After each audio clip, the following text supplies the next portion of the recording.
الحمد لله نحمده ونستعينه ونستغفره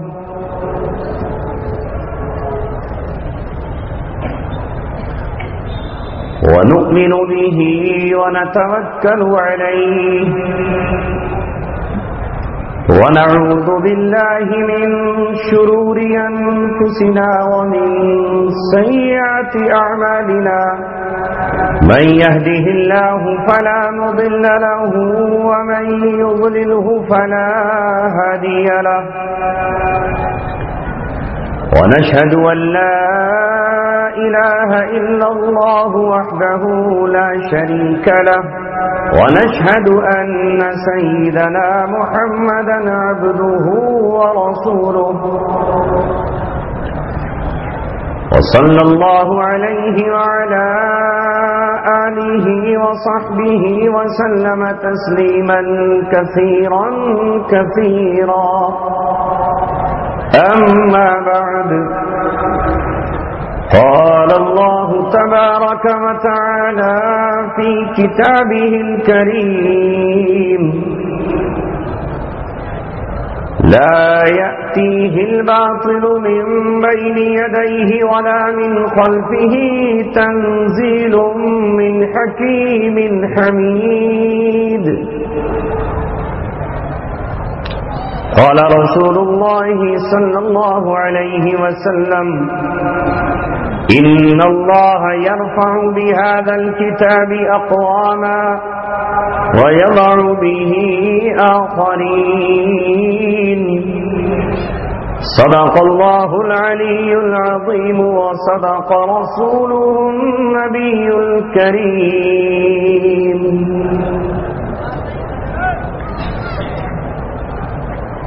تیرے ضمیر پہ جب تک نہ ہو نزول کتاب، تیرے ضمیر پہ جب تک نہ ہو نزول کتاب، گرہ کشا ہے نہ راضی نہ صاحب کشاف۔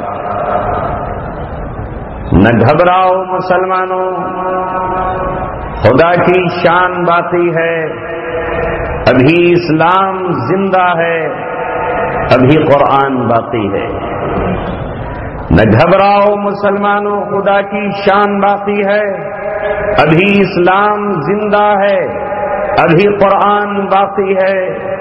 یہ ظالم کیا سمجھتے ہیں جو اپنے دل میں ہنستے ہیں، ابھی تو کربلا کا آخری میدان باقی ہے۔ محترم حضرات اور نوجوانان اسلام، آج کی محفل قرات ہے، یعنی ہم قرآن کریم کو سننے کے لیے حاضر ہوئے ہیں، اسی لب و لہجے کے ساتھ، اسی آب و تاب کے ساتھ، اسی خوش الہانی کے ساتھ جس طرح وہ آج سے 1450 برس پہلے نازل ہوا تھا۔ خوش نصیب ہیں ہم اور آپ کہ یہ آواز قرآن کی شکل میں ہمارے کانوں سے ہوتی ہوئی ہمارے دل کی دنیا تک اتر گئی۔ یہی وہ قرآن ہے جس نے آج سے 1450 برس پہلے اس زمین پر پھیلی ہوئی تمام برائیوں کا خاتمہ کیا تھا۔ یہی وہ قرآن ہے جس نے کل کسریٰ اور قیصر کے قدموں میں سسکتی ہوئی انسانیت کو آزادی کے خواب ہی نہیں دکھائے، بلکہ حقیقت میں انہیں آزادی عطا کی تھی۔ آج پوری دنیا پر ہم نظر ڈالیں اور مشرق سے لے کے مغرب تک تمام جہاں کا اگر جائزہ لیں تو ہمیں آج بھی پوری دنیا اسی طرح جہالت کی دلدل میں پھنسی نظر آتی ہے جس طرح قرآن کی آمد سے پہلے تھی۔ آج قرآن کے تلاوت کرنے والوں پر، قرآن پڑھنے والوں پر اور قرآن کے سننے والوں پر یہ فریضہ عائد ہوتا ہے کہ وہ قرآن کریم کو اپنے سینے میں سجا کر اپنی زبان پر تلاوت کے ساتھ حقیقی دنیا میں اسی طرح لے کر نکلے جس طرح 1450 برس پہلے اس قرآن کو صحابہ کرام رضوان اللہ علیہم اجمعین لے کر نکلے تھے۔ مجھے چند سیکنڈ اور چند لمحوں میں یہی عرض کرنا ہے، آج ہر ایک کی زبان پر یہ شکوہ اور شکایت ہے، ہر ایک شخص ماتم کنا ہے، ہر ایک شخص اس بات کا مرثیہ پڑھ رہا ہے کہ ہمارا معاشرہ تباہ و برباد ہو گیا، ہمارے معاشرے کو نہ جانے کس کی نظر لگی اور وہ برائیوں کا مرکز بن گیا۔ لیکن اس مرثیہ خوانی سے کچھ نہیں ہوگا، سینہ پیٹنے سے کچھ نہیں ہونے والا، ماتم کرنے سے اجالا نہیں ہو جانے والا۔ 1450 برس پہلے پارا کی چوٹیوں سے قرآن کریم نے اعلان کیا تھا، جو قوم مجھے اپنے سینے سے لگا کر اپنے دل کی دنیا میں بسائے گی، میں اسے زمین کی حکمرانی بھی عطا کروں گا اور زندگی گزارنے کا اسے پاکیزہ طریقہ نصیب فرماؤں گا۔ آئیے ایک نظر اس زمانے پر ڈال لیتے ہیں جب قرآن آیا نہیں تھا تو زمین کی کیا صورتحال تھی۔ ساری دنیا مظلوم انسانوں کی چیخوں سے بھری پڑی تھی، مائیں اپنے بیٹوں کی غلام اور ان کی ہوس کا شکار بن جاتی تھی، بہنوں کی آبرو بچانے والا وہ زمین پر کوئی نظر نہیں آتا تھا، بلکہ بہن خود اپنے بھائی کے ہاتھوں ہوس کا شکار ہوتی اور دنیا پر جنگل راج قائم تھا۔ قرآن کریم نے آ کر جہالت کی دلدل میں پھنسی ہوئی انسانیت کو باہر نکالا، آزادی کا سورج دکھایا۔ وہ قوم جو ایک دوسرے کے گلے کاٹتی تھی، قرآن کریم نے آ کر اسے لا الہ الا اللہ محمد رسول اللہ کے رشتے سے وابستہ کیا اور وہ آپس میں بھائی بھائی بن گئے۔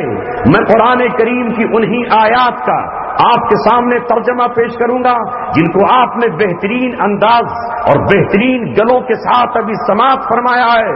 قرآن کہتا ہے اذ کنتم اعداء فالف بین قلوبکم فاصبحتم بنعمتہ اخوانا وکنتم علی شفا حفرۃ من النار فانقذکم منها۔ وہ قوم سینکڑوں سال تک ایک دوسرے کا خون بہاتی تھی، صرف 4 مہینے تھے جو احترام والے مہینے کہلاتے تھے، ان میں ان کی تلواریں نیام میں جاتی تھی، باقی 8 مہینے تلواریں ایک دوسرے کی کھوپڑی پر پڑتی اور اس کے ٹکڑے ٹکڑے کر ڈالتی تھی۔ لیکن اللہ اکبر 1450 برس پہلے جب قرآن مقدس آیا اور اس نے آ کر یہ کہا کہ انسان احترام کے قابل ہے، من قتل نفسا بغیر نفس او فساد فی الارض فکأنما قتل الناس جميعا، جس نے بلا کسی وجہ کے کسی جان کو قتل کیا، نہ اس نے فساد مچایا تھا نہ اس پر کوئی حق بنتا تھا، تو ایسا ہے کہ جیسے اس نے پوری انسانیت کا قتل کر دیا ہو۔ ومن احیاها فکأنما احیا الناس جميعا، اور جس نے کسی ایک انسان کی جان کو بچا لیا اس نے گویا پوری مانو جاتی کو بچا لیا، پوری انسانیت کو بچا لیا۔ یہ آیت اتری اور محمد رسول اللہ پر ایمان لانے والے قرآن کے پڑھنے والوں نے اپنی تلوار مظلوموں کی حفاظت کے لیے استعمال کی اور ظالموں کے سر قلم کر ڈالے۔ آج چونکہ قرآن معاف کیجیے گا بیشتر مسلمانوں کے گھروں میں طاقوں کی زینت بنا، صرف جہیز میں بیٹی کو دینے کے قابل رہ گیا، قرآن عدالتوں سے نکال دیا گیا۔ جب قرآن عدالت سے نکلا اور برائیوں کی پشت پر ساری دنیا کی حکومتیں کھڑی ہو گئیں تو فساد مچے گا کیسے نہیں۔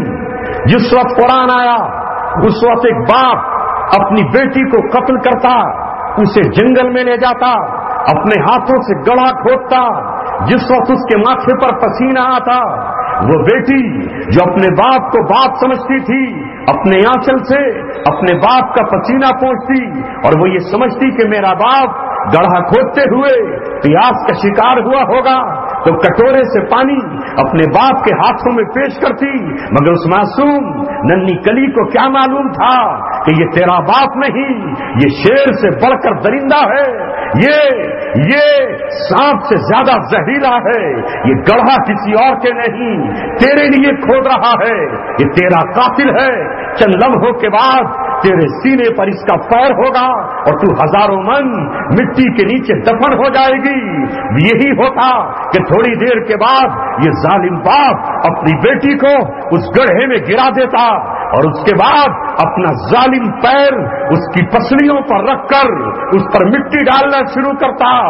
وہ بیٹی باپ سے زندگی کی بھیک مانگتی اور یہ کہتی کہ آخر میرا قصور کیا ہے، میں نے اپنی زمین پر کیا گناہ کیا ہے۔ اسے کوئی جواب نہیں ملتا سوائے اس کی کہ اس کی چیخوں کو زمین کے اندر بند کر دیا جاتا۔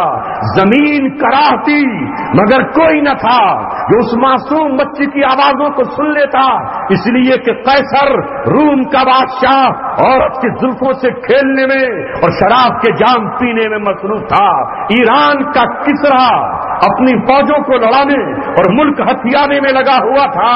ایسے میں 571 عیسوی تھی کہ مکہ کی سرزمین پر آمنہ کی گود میں محمد رسول اللہ نے جنم لیا اور 40 سال کی عمر جب اس شہزادے کی ہوئی اور یہ غار حرا میں پہنچا تو 610 عیسوی میں تاج نبوت سجا کر اقرأ بسم ربک الذی خلق خلق الانسان من علق کی آیات پڑھتا ہوا خدیجہ رضی اللہ عنہا کے پاس آیا اور اس نے آ کر اعلان کیا، اے دنیا کی مظلوم بیٹیوں، میں آ گیا ہوں تمہارا والی بن کر، آج کے بعد کوئی تمہیں قتل نہیں کرے گا، تجھے جینے کا حق دیا جائے گا۔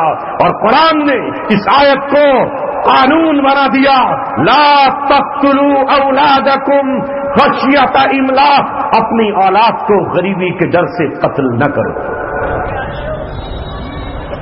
اور کہیں کہا لا تقتلوا اولادکم من املاق،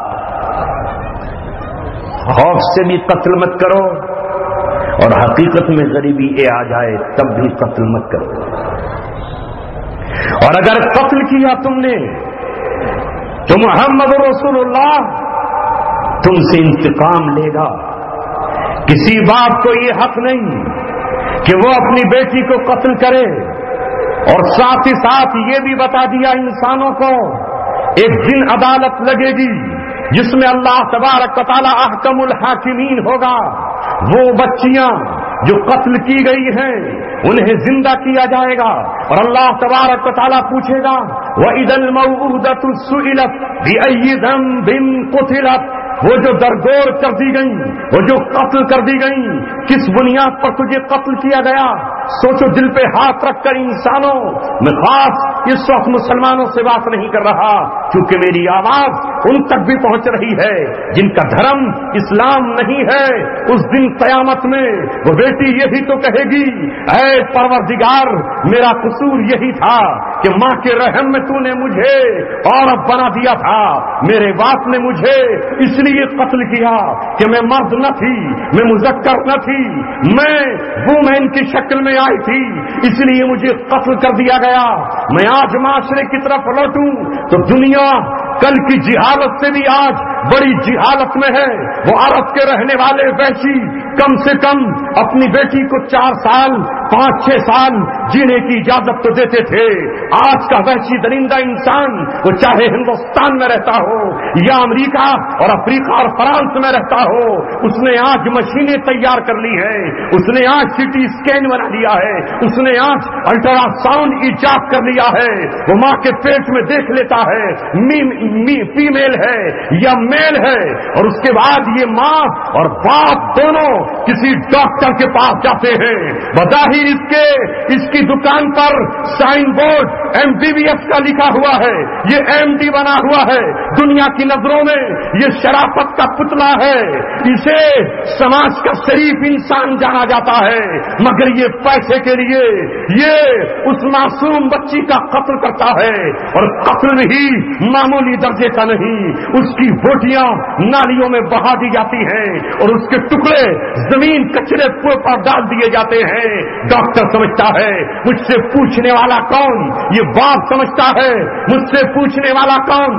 یہ ماں سمجھتی ہے اس بچی کے قتل کا مجھ سے سوال کرنے والا کون؟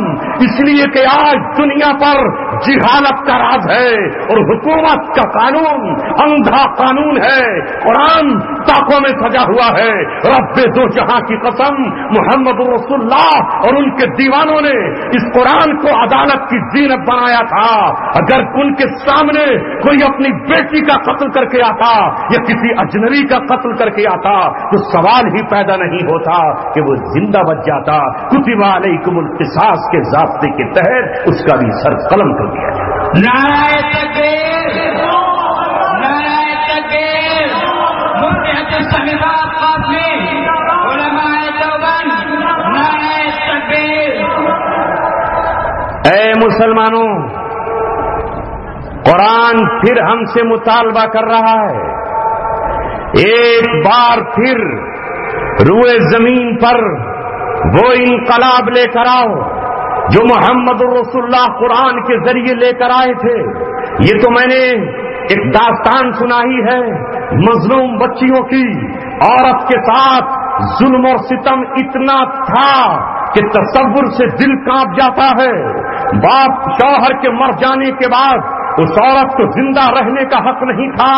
دنیا کے کئی خطوں میں تو یہ تھا کہ اس عورت کو شوہر کی چتا کے ساتھ جلا دیا جاتا, اس کی ارتھی کے ساتھ اسے بھی لکڑیوں کے حوالے کر دیا جاتا.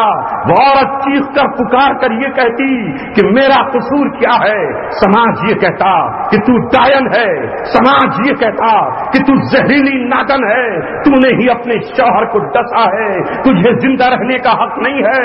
وہ عورت چیختی, اس کی آہوں میں مظلومیت کا درد ٹپکتا اور وہ یہ کہتی کہ میرے ان معصوم بچوں کا کیا ہوگا جن کا سایہ سر سے اٹھ گیا ہے, یہ یتیم تو ہو گئے ہیں. اگر تم مجھے بھی اس کے ساتھ جلا دو گے تو یہ کس کی ماں کو ماں کہیں گے, یہ کس کے باپ کو باپ کہہ کر پکاریں گے. میں زندگی بھر تمہارے گاؤں اور شہر سے نکل جاؤں گی, اپنے بچوں کو بھیک مانگ کر اپنے سینے کی گرمی سے انہیں تر و تازہ رکھوں گی. مگر سماج میں کون تھا جو اس عورت کی فریاد کو سنتا, اس کی آہو بکا کو سنتا. جبرن خاندان کے ظالم لوگ اس عورت کو پکڑتے اور چتا کے حوالے کر دیتے. عورت جل جاتی اپنے شوہر کی لاش کے ساتھ اور معصوم بچے تڑپتے رہتے. نعرہ تکبیر, نعرہ تکبیر, عظمت قرآن, نعرہ تکبیر. اور اگر کہیں یہ نہیں تھا تو دوسرا ظالمانہ قانون یہ تھا کہ عورت کو دوسرا شوہر کرنے کی اجازت نہ تھی, جیسا کہ آج بھی بعض قوموں کے یہاں نہیں ہے. آپ اچھی طرح جانتے ہیں یہ عورت جس کا شوہر چلا گیا وہ دوبارہ نکاح نہیں کر سکتی, پوری زندگی ودوا ہو کر رہے گی. سفید ساڑی کے سوا کوئی اور کپڑا نہیں پہن سکتی. یہ قرآن جو میرے سامنے رکھا ہوا ہے, اس قرآن نے اس جہالت کی رسم کو توڑ ڈالا جس پہ قرآن 15 سال کے بعد نازل ہونے والا تھا. وہ ہمارا محبوب, وہ ہمارا قائد, وہ ہمارا لیڈر جسے ہم اپنی جان اور خون سے زیادہ عزیز سمجھتے ہیں. محمد رسول اللہ نے عرب کی سرزمین پر اس رسم کو اپنی ٹھوکروں سے رون کر 40 سال کی ایک اس عورت کو جس کے 2 شوہر اسے موت کا غم دے چکے تھے, جدائی کا پیالہ پلا چکے تھے, اسے اپنے دامن نکاح میں لیا اور اپنے ماننے والوں سے کہا قیامت تک کسی ودھوا کو ناگن مت سمجھنا, ڈائن مت سمجھنا, اسے قاتل مت سمجھنا. میں 40 سال کی بیوہ حضرت خدیجۃ الکبریٰ سے نکاح کرتا ہوں.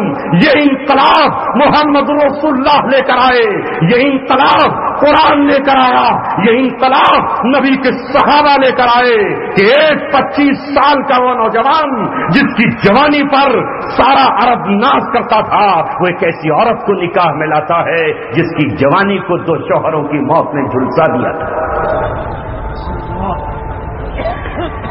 قدر کرو اس اسلام کی، اسلام کی قدر کرو۔ غم کی اجازت دی اسلام نے، اس قرآن نے، لیکن اے بیوہ 4 مہینے 10 دن تو غم کر، 4 مہینے 10 دن غم کر، 4 مہینے 10 دن کے بعد تجھے اپنا شوہر تلاش کرنے کی اجازت۔ خاندان کا کوئی مکھیا تجھے غلام بنا کر نہیں رکھ سکتا، تجھے باندی بنا کر نہیں رکھ سکتا۔ وَلَا تَعْضُلُوهُنَّ أَن يَنكِحْنَ أَزْوَاجَهُنَّ 4 مہینے 10 دن کے بعد کوئی خاندان کا چودھری کسی بیوہ کو مجبور نہ کرے کہ وہ نکاح نہ کرے، یوں ہی رہے، ہماری ناک کٹ جائے گی۔ اللہ اکبر! یہی وہ قرآن ہے جس نے اسلام کا انقلاب برپا کیا، جس نے بیویوں کو زندہ رہنے کا حق دیا، جس نے بیوی کو 4 مہینے 10 دن تو شوہر کی جدائی کا غم کھانے کی اجازت دی، لیکن اس کے بعد اسے نکاح کرنے کے لیے آزاد چھوڑ دیا۔ یہی وہ قرآن ہے جس نے ایک ایک ماں سے کہا والوالدات یرضعن اولادہن حولین کاملین، اے ماں تو اپنے بچے کو، اگر تو بیمار نہیں ہے، اگر تو کمزور نہیں ہے، اگر تیرے دودھ میں فساد نہیں ہے، تو یہ تیرا لال، یہ لخت جگر تیرے دودھ کا پیاسا ہے، یہ تیرا دودھ اس کی غذا بن جائے گا۔ کتنے دن دودھ پلائے؟ حولین کاملین، پورے مکمل 2 سال۔ نعرہ تکبیر، نعرہ تکبیر، عظمت قرآن، مفتی عبدالسعید قاسمی، علماء دیوبند۔ لیکن یہ فساد کن قوموں نے برپا کیا ہے؟ ان لوگوں نے جو اللہ تبارک و تعالیٰ کی کتاب کو نہیں مانتے۔ یہی وہ قرآن ہے جس نے یہ کہا کہ جب تمہارے ماں باپ بوڑھے ہو جائیں، اما یبلغن عندک الکبر، تیری موجودگی میں تیری ماں، احدہما او کلاہما، ان دونوں میں سے کوئی ایک یا دونوں بوڑھے ہو جائیں، تو قرآن یہ ہدایت کرتا ہے کہ اپنے بوڑھے باپ کے سامنے تجھے وَلَا تَقُلْ لَهُمَا اف بھی مت کہنا، اس لیے کہ اگر تو نے اف کہا تو ان کا دل پھٹ جائے گا۔ وَلَا تَقُلْ لَهُمَا اف وَلَا تَنْهَرْهُمَا، اور ان کے سامنے اپنی پیشانی پر بل مت ڈالنا، پیشانی پر تیری بل نہ پڑ جائیں کہ ماں یہ تو نے کون سا مطالبہ کر لیا، اے باپ تو نے کس چیز کو مجھ سے مانگ لیا، تو مجھ سے کیوں وقت مانگتی ہے؟ قرآن نے کہا نہ اف کہنا ہے، نہ پیشانی سے غصے کا اور نہ گواری کا اظہار کرنا ہے، بلکہ اپنے ماں باپ کے سامنے تجھے اس طرح کھڑے رہنا ہے۔ وَاخْفِضْ لَهُمَا جَنَاحَ الذُّلِّ مِنَ الرَّحْمَةِ، تیرے بازو جھکے ہوئے ہوں جیسے ایک سپاہی تھانے دار کے سامنے بازو جھکا کر کھڑا ہوتا ہے، جس طرح ایک SHO DSP کے سامنے کھڑا ہوتا ہے، اور جس طرح SP صاحب DIG کے سامنے کھڑے ہوتے ہیں، اور جس طرح DIG DGP کے سامنے کھڑا ہوتا ہے، اور جس طرح DGP مکھ منتری کے سامنے کھڑا ہوتا ہے، یہ تیرے ماں باپ ہیں۔ وَاخْفِضْ لَهُمَا جَنَاحَ الذُّلِّ مِنَ الرَّحْمَةِ، تیرے بازو جھکے ہوئے ہوں، تو اپنے ماں باپ کے سامنے اپنے کندھوں کو پسارے ہوئے ہو۔ کیوں؟ اس لیے کہ کل تو بچہ تھا تو ضد کرتا تھا، آج یہ بوڑھے ہو گئے ہیں تو ان کا مزاج ضدی ہو گیا ہے۔ کل تو بات بات پہ روتا تھا، آج انہیں اپنا بچپنا اور جوانی یاد آ کر بات بات میں رونا آتا ہے۔ کل تو ان کو جگاتا تھا، آج یہ رات میں تجھے جگائیں گے۔ اللہ تعالیٰ نے فرمایا اولم نعمرہ ننکسہ فی الخلق، جب ہم کسی کو زیادہ عمر دے دیتے ہیں تو اسے پیدائش کی طرف لوٹا دیتے ہیں، یعنی اس کی تخلیق کو بدل دیتے ہیں۔ پانچ حکم دیے اللہ تبارک و تعالیٰ نے، کن کے لیے؟ بوڑھے ماں باپ کے لیے، اس لیے کہ جب تک ماں باپ جوان ہیں وہ اپنے بچے کو رات کو نہیں جگائیں گے، جب تک ماں جوان ہے اپنی بیٹی کو ہاتھ سے پکا کر کھلائے گی، جب تک باپ جوان ہے سورج کی کرنوں سے مقابلہ کرے گا اور اپنے بیٹے کو دھوپ میں نہیں تھکائے گا۔ لیکن جب وہ بوڑھے ہو جائیں تو تجھے 3 کام اور کرنے ہیں، 2 نہیں کرنے ہیں۔ تیسرا کام یہ ہے وَقُلْ لَهُمَا قَوْلًا كَرِيمًا، تو ان کے سامنے گفتگو کرے تو ایسی کہ تیری گفتگو سے پھول جھڑ لے۔ اور پانچواں حکم دیا اور ان سے اپنے رب، ان کے بارے میں اپنے رب سے مغفرت کی دعا مانگنا. وَقُلْ رَبِّ ارْحَمْهُمَا كَمَا رَبَّيَانِي صَغِيرًا. اپنی زبان سے مولا سے کہنا، میرے مولا میں تو اپنی ماں کی ایک رات کا قرض نہیں اتار سکتا. جس رات میں بخار سے تپا ہوا تھا، ماں پوری رات ٹھنڈے کپڑے میرے ماتھے پہ رکھتی رہی. میں اپنی ماں کی اس ایک رات کا قرض نہیں اتار سکتا جس نے زندگی اور موت سے لڑ کر مجھے دنیا میں چاند و سورج دیکھنے کا موقع دیا. اے مولا میرے ماں باپ پہ ایسا ہی رحم کرنا جیسے انہوں نے بچپن میں مجھ پہ رحم کیا تھا. یہ ہے قرآن جس نے ایک ایک جوان کو اپنے ماں باپ کے احترام کا سلیقہ سکھایا. اور ایک ہے ویسٹرن کا معاشرہ، ایک ہے یہودیوں اور عیسائیوں کا بنایا ہوا معاشرہ جس میں بوڑھوں کو اولڈ ہوسٹیج میں بھیج دیا جاتا ہے اور وہاں بڑھاپا آتے ہوئے لوگ تھراتے ہیں اور کانپتے ہیں. کیوں؟ اس لیے کہ وہاں جوانوں کی قدر ہے. وہاں ماں اپنے بچے کو دودھ نہیں پلاتی، اس لیے نہیں پلاتی کہ دودھ پلانے سے جلدی بوڑھی ہو جاؤں گی، اور اگر بوڑھی ہو گئی تو پھر مجھے ایئر ہوسٹس سے نکال دیا جائے گا. میں بوڑھی ہو گئی تو آفس کا مینیجر مجھے آفس سے باہر نکال دے گا. اس لیے وہاں ڈبے کا دودھ پلایا جاتا ہے، بکریوں کا دودھ پلایا جاتا ہے، خنزیر کا دودھ پلایا جاتا ہے. یہ ہے اسلام جو ایک ماں کو حکم دیتا ہے، اے ماں تو اپنے بچے کو دودھ پلانا. یہ تیرا دودھ تیرے بچے کی غذا بھی ہے، اور خالی دودھ نہیں ہے، یہ تیرے لہو کے قطرے ہیں. تیری پاکیزگی تیرے بچے کے جسم میں داخل ہو جائے گی، تیری روحانیت تیرے بیٹے کو مل جائے گی، تیرے ایمان کا جوش اور ولولہ تیرے لہو کے قطروں کی شکل میں تیرے بچے کے دل میں پہنچ جائے گا. اگر تو بہادر ہے تو تیرا بیٹا بہادر ہوگا، اگر تو غیرت مند ہے تو تیرا بیٹا غیرت مند ہوگا، اگر تو صاحب دل ہے تو تیرا بیٹا صاحب دل ہوگا، اگر تو رب سے محبت کرنے والی اللہ کی عاشقہ ہے تو تیرا بیٹا بھی رب کا عاشق بن جائے گا. اسلام یہ سکھاتا ہے کہ تیرے ہر قطرے پر تجھے ثواب ملے گا. آج تو بچے کا حق ادا کر دے، کہ جب تو بوڑھی ہو جائے گی تو تیری اولادیں تیرا حق ادا کریں گی.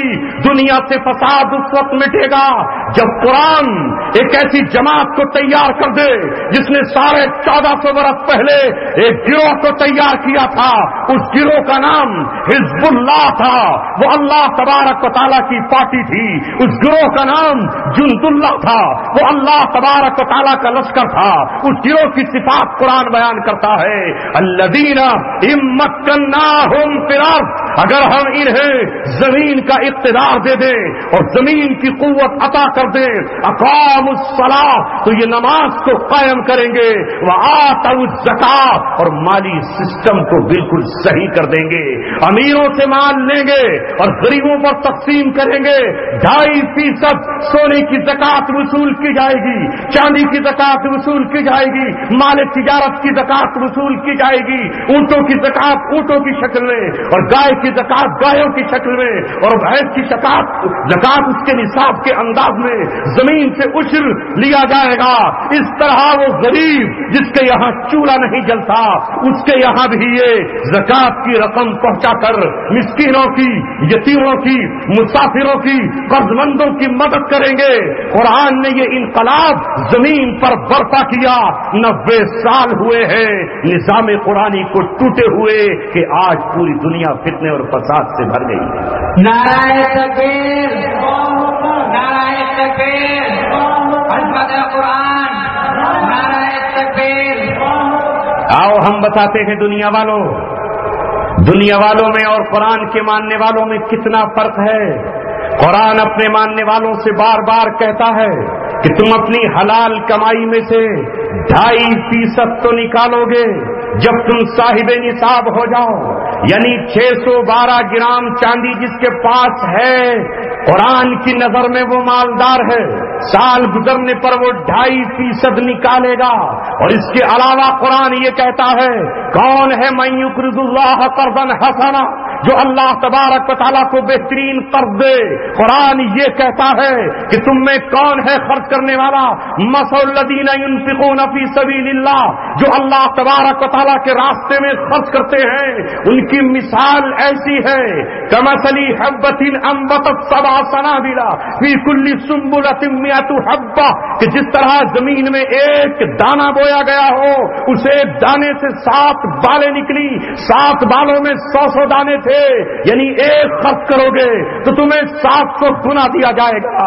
یہ ہے نظام اسلام جو اپنے مال کو بانٹنے کا حکم دیتا ہے، اور یہ ہے دنیا کا نظام یہود اور کیپٹلزم اور سرمایہ دارانہ نظام جس کی قیادت آج امریکہ کر رہا ہے، جس کی پشپناہی امریکہ کر رہا ہے، جس میں یہ کہا جاتا ہے کہ غریب سے کسی حال میں بھی اس کی مدد مت کرو، بلکہ سود اس کے جسم سے نکالنا.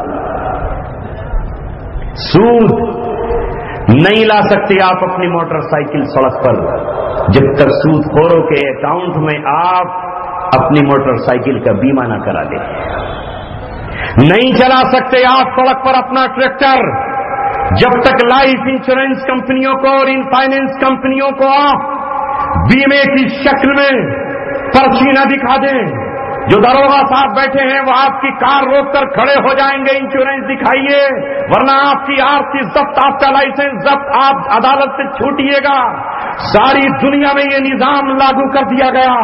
یہی وجہ ہے کہ 70 سال سے جو ملک غریب تھے وہ غریب ہیں. چند سود خور پوری دنیا میں پل رہے ہیں. یہ قرآن ایک ایسا نظام لے کر آیا جس نے کہا کہ سود حرام ہے. جو شخص سود کا 1 روپیہ استعمال کرے اپنی ذات پر وہ ایسا کمینہ ہے جیسے اپنی ماں کے ساتھ 70 مرتبہ اس نے منہ کالا کیا. یہ ہے وہ قرآن جس کی تفسیر محمد رسول اللہ نے کی اور اپنے ماننے والوں سے کہا الراشی والمرتشی کلاہما فی النار. سن لو دنیا والوں، سنو. مسلمان رشوت سے اس لیے بچتا ہے کہ اس رشوت کے دینے پر وہ جہنم میں جائے گا، رشوت لینے والا بھی جہنم میں جائے گا اور رشوت دینے والا بھی جہنم میں جائے گا. مگر آج کسی قانون میں ہے؟ کل تک تو میز کے نیچے ہاتھ ڈال کے رشوت لیا کرتے تھے، آج کھلے عام رشوت جس کے پاس ہے وہ قانون توڑ سکتا ہے. اس کے لیے کوئی قانون نہیں ہے. قانون ہے غریب کے لیے جس کی جیب میں رشوت نہیں ہے. یہ قرآن، اس کے اوپر چلنے والا نظام، اسے لانے والی ذات محمد رسول اللہ کی اپنے ایک امتی سے یہ کہتی ہے کہ رات کے اندھیرے میں بھی اور دن کے اجالوں میں بھی، جلوتوں میں بھی اور خلوتوں میں بھی تمہیں رشوت نہیں دینا ہے، اس لیے کہ رشوت دینے والا جہنم میں جائے گا. رشوت دے کر تم نے دوسرے کا حق کاٹ لیا، تم نے قانون کی گردن اڑا دی ہے. اے مسلمانوں، آج ہمارے معاشرے میں جو برائیاں پھیلی ہیں وہ اس لیے پھیلی کہ کوئی طاقت ایسی نہیں جو امر بالمعروف کے آرڈر کو دنیا پر نافذ کرے، وَنَهَوْا عَنِ الْمُنْكَرْ کا پیغام لے کر نکلے. اس لیے آج میں ابھی سہارنپور سے گزرتا ہوا آیا تو دیکھ رہا ہوں کہ بار ریسٹورنٹ، بار جانتے ہیں؟ شراب کا ریسٹورنٹ. اے ہم سے دشمنیاں رکھنے والے لوگوں سنو، اسلام وہ نظام لے کر آیا. یہ اللہ کی کتاب اپنے ماننے والوں سے کہتی ہے انما الخمر والمیسر والانصاب والازلام رجس من عمل الشیطان. جوا حرام، لاٹری حرام، سٹا حرام، شراب حرام. جب 1450 برس پہلے عرب کی وہ قوم جو 250 قسم کی شراب پیتی تھی، جب یہ آیت آئی تو اس آیت نے ان کے دلوں پر دستک دی. وہ ہماری طرح نہ تھے کہ ہم قرآن پڑھتے بھی چلے جائیں اور شراب الیکشنوں میں خرچ کرتے بھی چلے جائیں. چند ووٹوں کی خاطر ایک پردھان ہو یا ایم پی اور ایم ایل اے کا الیکشن لڑنے والا وہ شراب منگائے اور راتوں کو شراب پلائے کہ میں منصب پر پہنچ جاؤں گا. وہ صحابہ تھے، جب ان کے سامنے یہ آیت آئی تو جس کے ہاتھ میں جام تھا اس نے توڑ دیا، جس کے منہ میں تھی اس نے کلی کر دی، جس نے حلق میں اڈیل لی تھی اس نے انگلی ڈال کر حلق سے قید کر دی۔ ایک صحابی ملک شام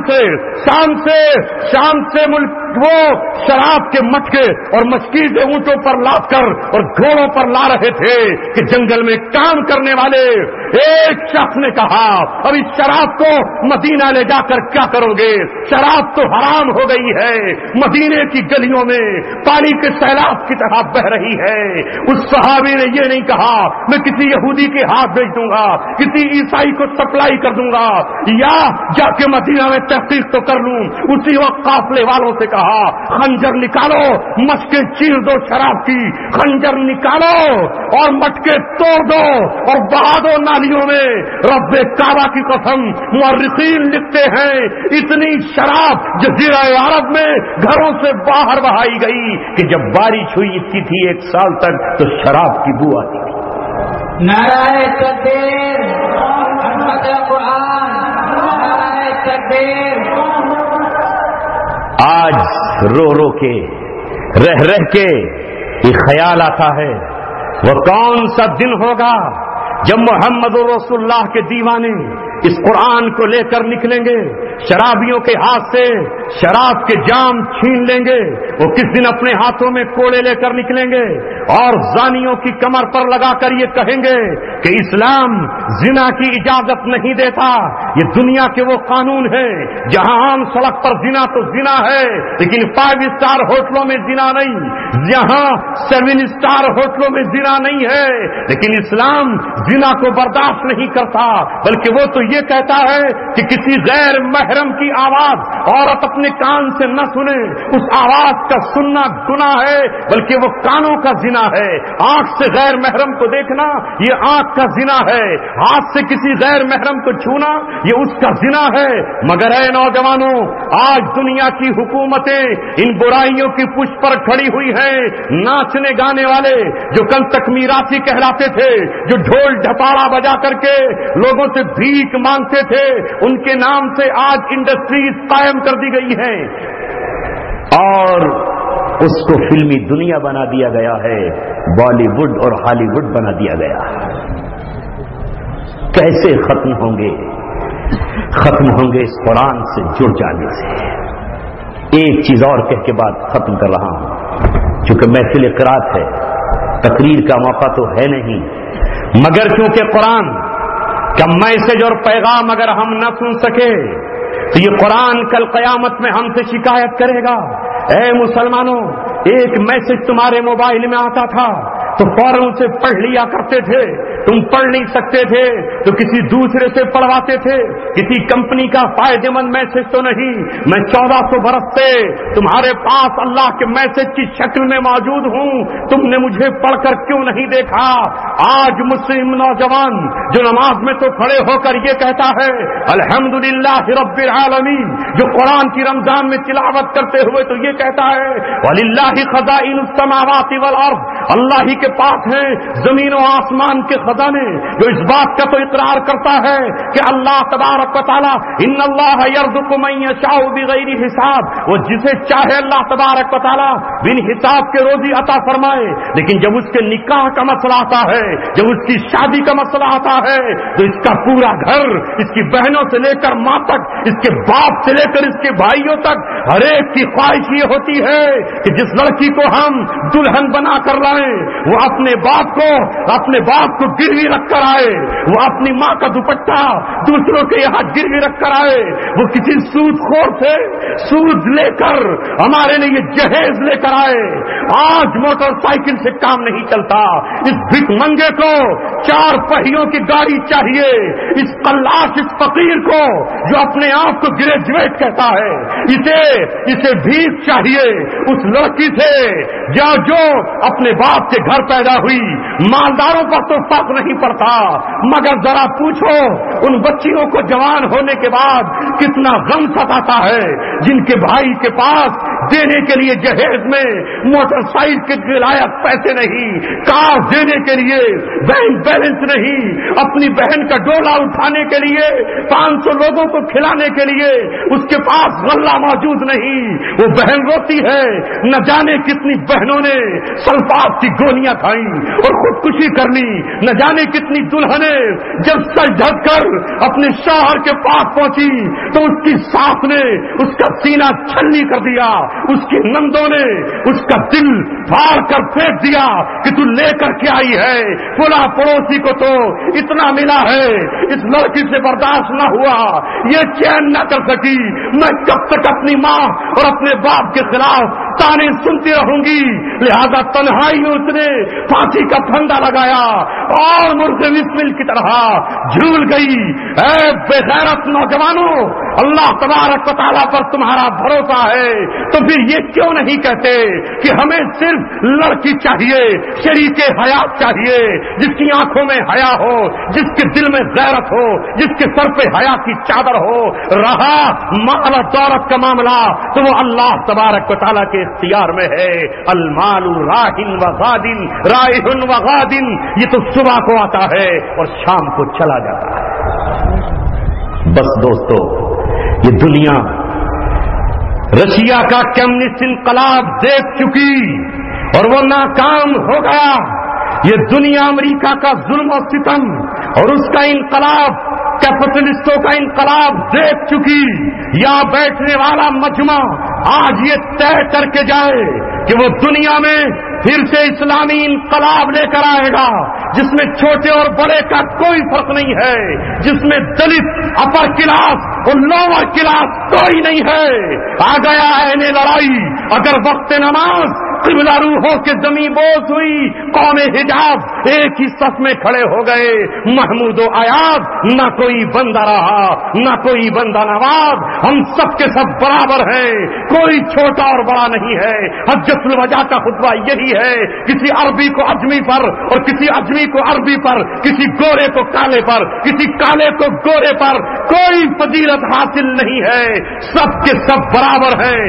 ان اکرمکم عند اللہ اتقاکم، لہذا اسلام تمہارے گھروں پر کھڑے ہو کر تم سے مطالبہ کرتا ہے، نکلو، زمانہ تمہارے انقلاب کا انتظار کر رہا ہے۔ جلال آتش برق و سحاب پیدا کر، اجل بھی کانپ اٹھے جس سے وہ شباب پیدا کر۔